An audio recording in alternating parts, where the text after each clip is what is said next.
यंदाच्या निवडणुकीत दोन्ही राष्ट्रवादींना मोठा फटका बसलाय। एकंदरीत सध्याची राजकीय परिस्थिती लक्षात घेऊन दोन्ही राष्ट्रवादी आता मोठं पाऊल उचलण्याच्या तयारीत आहेत। एकनाथ शिंदे यांनी मुंबई महापालिका निवडणुकीत निवडून आलेल्या सर्व उमेदवारांना हॉटेलमध्ये ठेवण्याचा निर्णय घेतलाय।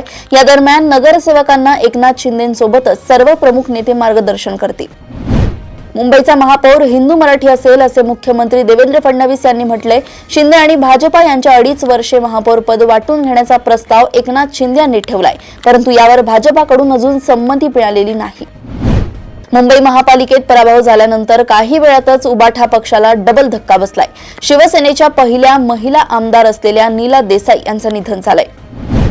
पुणे महापालिका निवडणुकीच्या मतमोजणी दरम्यान राष्ट्रवादी काँग्रेस अजित पवार गटाच्या उमेदवार रुपाली ठोंबरे पाटील यांनी प्रवेश मिळावा म्हणून थेट जाळीवर चढून आत उडी मारण्याचा प्रयत्न केला। या घटनेचा व्हिडिओ व्हायरल होत आहे।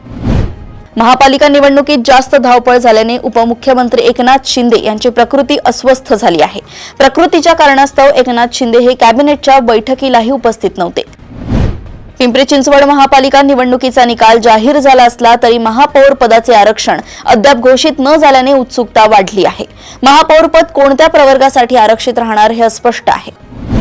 पिंपरी महापालिका प्रभाग 20 मधील भाजपच्या उमेदवार सुजाता पालांडे यांच्या घरात घुसून तिघांनी धिंगाणा घातला। या प्रकरणी मुख्यमंत्री देवेंद्र फडणवीस यांनी सूचना करूनही पोलीस गुन्हा दाखल करून घेण्यास टाळाटाळ करत असल्याचा आरोप आमदारांसह कार्यकर्त्यांनी पोलीस ठाण्यासमोर ठिय्या आंदोलन केलंय। अण्णाभाऊ साठे नागरी दलित वस्ती सुधार योजनेच्या निधीत अचलपूर नगर परिषदेत गेल्या 15 वर्षांपासून कोट्यवधींचा भ्रष्टाचार झाल्याचा आरोप कार्यकर्त्यांकडून करण्यात आलाय।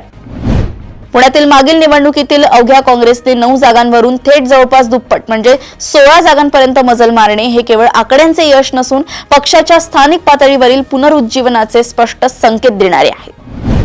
मुंबईतील पोलीस दलातील अधिकारी कर्मचाऱ्यांसाठी 45,000 शासकीय निवासस्थाने बांधली जाणार आहेत। मंत्रिमंडळाच्या बैठकीत मुंबई पोलीस हाऊसिंग टाउनशिप प्रकल्पास मंजुरी देण्याचा निर्णय घेतलाय।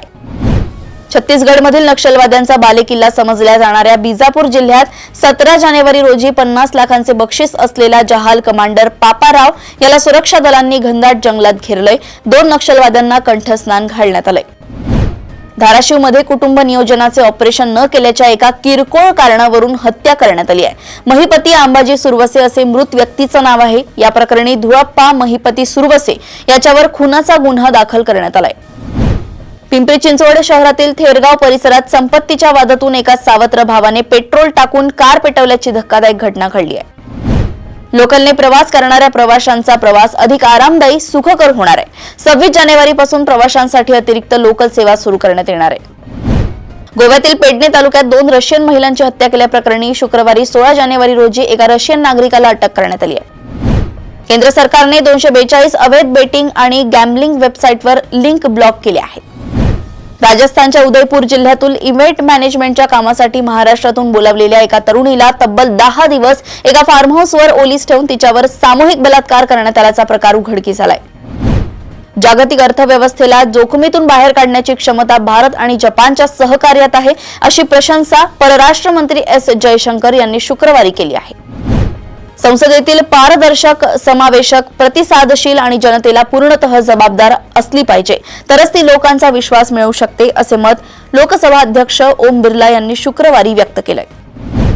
निजामपेठ गावात पत्नीने माहेरून परत येण्यास नकार दिला। या रागाच्या भरात एका माथे फिरू पतीने थेट आपल्या सासरच्या घराला आग लावल्याची खळबळजनक घटना समोर आली आहे। अरुणाचल प्रदेशातील प्रसिद्ध सेला या गोठलेल्या तलावावर चालण्याचा मोह केरळच्या 2 तरुणांच्या जीवावर बेतलाय। एका मित्राचा जीव वाचवण्याच्या प्रयत्नात हे दोन्ही तरुण गोठलेल्या लेकमध्ये बुडाले आहेत। महाराष्ट्राच्या महानगरपालिका निवडणुकांच्या विजयाबद्दल पंतप्रधान नरेंद्र मोदी यांनी महाराष्ट्रातील जनतेचे मनापासून आभार मानले असून हा विजय म्हणजे एनडीएच्या सुशासनावरील शिक्कामोर्तब बसल्याचं म्हटलंय। बांगलादेशातील राजबारी जिल्ह्यात इंधन भरल्याचे पैसे मागितले म्हणून रिपन साहा या हिंदू तरुणाच्या अंगावर जाणून बुजून गाडी घालून त्याला ठार मारण्यात आले।